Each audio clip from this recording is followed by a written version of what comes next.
মানব পাচার প্রতিরোধে স্থানীয় পর্যায়ে গঠিত গুরুত্বপূর্ণ সিটিআইপি সদস্যদের দ্বিমাসিক সভা বেসরকারি উন্নয়ন সংস্থা রূপান্তরের উদ্যোগে সাতক্ষীরা জেলায় অনুষ্ঠিত হয়েছে।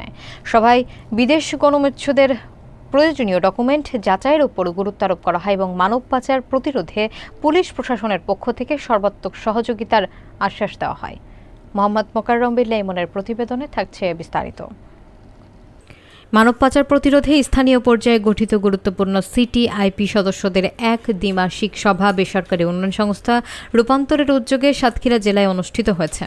গত শনিবার সকাল 10টায় সাতক্ষীরা শহরের হোটেল টাইগার প্লাসের সম্মেলন কক্ষে এই সভাটি অনুষ্ঠিত হয়। সিটিআইপি সদস্য সালমা আক্তারের সভাপতিত্বে সভাটি পরিচালনা করেন কর্ণবিশ্বাস কেডি।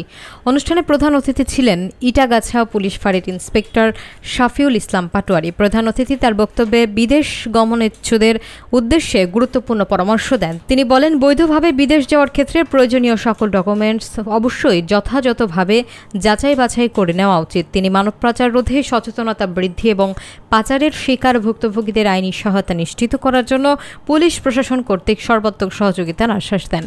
সভায় রূপান্তরের প্রতিনিধি হিসেবে উপস্থিত থেকে সিটিআইপি সদস্যদের সহায়তা করেন আশ্বাস প্রকল্প সমন্বয়কারী সুবল কুমার ঘোষ এবং প্রজেক্ট ম্যানেজার দীপ্তি রায়।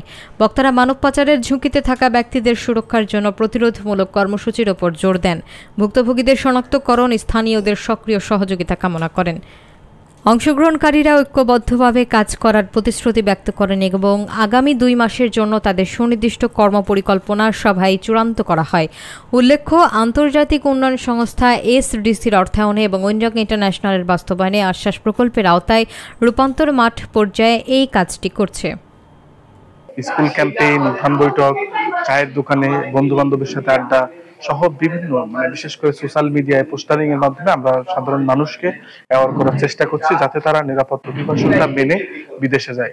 এই আজকের যে মানব পাচার যে প্রতিরোধের যে ক্লাস, এই ক্লাস সত্যি অসাধারণ এবং এই ক্লাসে যে আমরা এই যে মানব পাচারের যে প্রতিরোধ সেটা অবশ্যই সচেতনতামূলক ভাবে এই গ্রামগঞ্জে বিশেষ করে সীমান্তবর্তী এলাকা দিয়ে যে দরিদ্র যে পীড়িত যে মানুষগুলো আছে সেই মানুষগুলোর কাছে এই আপনার এই মানব পাচারের প্রতিরোধের বিষয়ে সতর্কতা বাড়াতে হবে।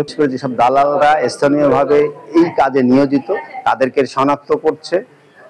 সাথে সাথে যে সিটিএন কমিটি আছে, জেলা প্রশাসক, উপজেলা প্রশাসন, ইউনিয়ন পরিষদ, সিটিসি কমিটিগুলো আছে, তাদের সাথে সমন্বয় করে কাজ করছে।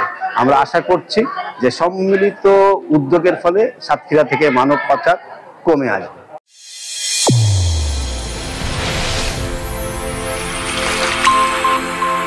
চ্যানেল A1 হৃদয়ের স্পন্দন।